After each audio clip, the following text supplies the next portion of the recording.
aunt of those 13 siblings who were held captive for years in their parents' filthy California home is speaking out on camera for the first time. She says a long time ago, back when she was in college, she lived with her sister and brother-in-law for a few months and admits something about their parenting just wasn't quite right. I thought they were really strict, but I didn't see any type of abuse, you know. I heard that you said that your brother-in-law at the time made you uncomfortable. Yes. How so? Well, like if I went to get in the shower, he would come in there while I was in there and watch me, and it was like a joke. Now that I'm an adult and I look back, I see things that I didn't see then. I've asked for 20 years to be able to Skype them. And I want them to know that they do have family that they love, whether they know us or not. I want you to know that love them. Police in California crediting that brave 17-year-old girl who escaped from captivity for saving her brothers and sisters. They say nobody from law enforcement or children's services had ever been called to the home. And what they found when they got there was horrifying. There's a very foul smell inside the residence. It was extremely dirty, and as we reported previously, many of the children were malnourished.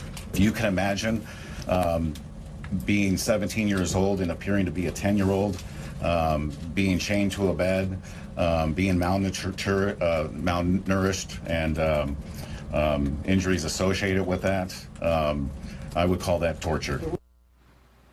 With me now, retired FBI agent and law enforcement analyst James Gagliano and criminal defense attorney and former prosecutor for Riverside County's Child Abuse Unit, Ambrosio Rodriguez. Thanks to both of you for being with me.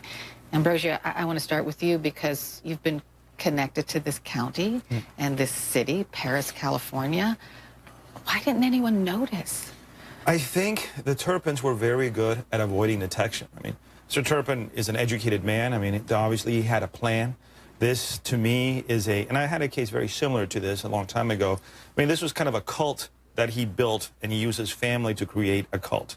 There had to be some kind of dogma that he had in order to control them. Don't forget, there was only 2 parents involved. They had 13 children. They had to kind of install the abuse that went on for decades on the children one at a time. So they did a very good job of avoiding just hiding what they were doing. So James, you're an investigator.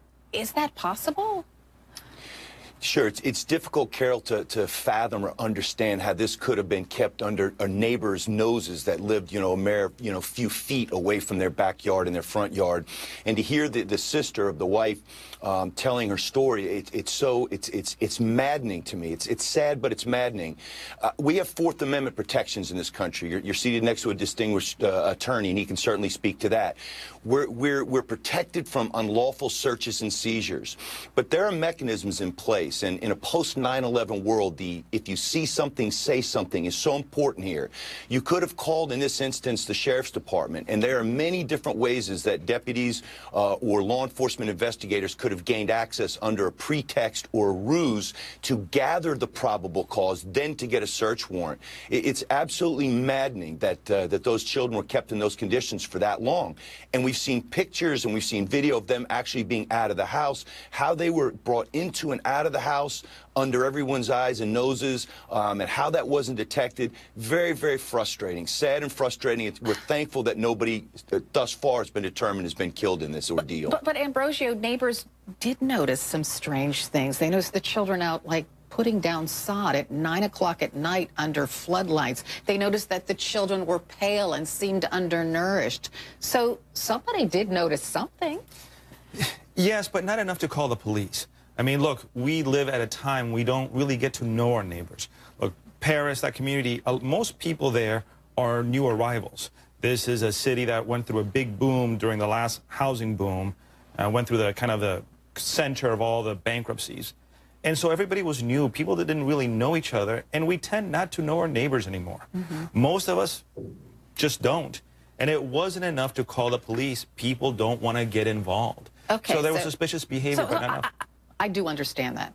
I want to focus on the sister-in-law and what she said this morning on Good Morning America. And I'll throw this question to you, James. So the sister-in-law said, yeah, when I was a drunk, my brother-in-law used to come in and watch me take a shower, and it was a joke. I'm sorry, if my brother-in-law came in and watched me take a shower, I'd be on the phone. Well, first of all, I would have a very serious conversation with my husband, and then I would probably call the police because that's not normal. And then the sister-in-law said that she was kept away from her sister's family for years with no contact. They noticed something was wrong. The level of depravity in this case, it is mind-numbing. It's stupefying, and I can only say this: I know it must pain the sister-in-law to now come forward and say these things, but again, in regards to reporting things like this, and I understand my esteemed colleague there, the views that sometimes people don't want to get involved, but there are protections in place. It's called anonymity, which can be afforded to them. Law enforcement and investigative teams have a number of different tools under pretext that somebody from CPS, from Child Protective Services, from a local sheriff's department, from the FBI that works crimes against children. This instance, we have 13 instances of that. Somebody could have at least gone and done a knock and talk, as we call. And then once that happened, maybe there was some evidence that they would have seen in plain view where they could have worked or gotten a search warrant, which would have required that probable cause. All right, I have to leave it there. Ambrosio Rodriguez, James Gagliano, thanks to both of you. Thank you. Thanks for having me. Right now, nearly 100 women who